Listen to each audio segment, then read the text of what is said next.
Hey everyone, so today we're going to be reviewing my Portage Bay Hugger 52-inch matte black ceiling fan.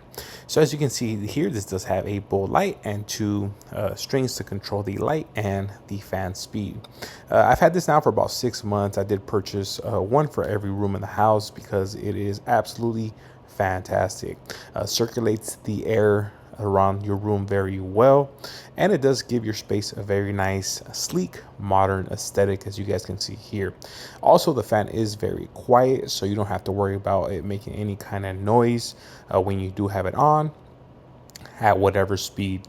Overall, very happy with this. It was very easy to install as well.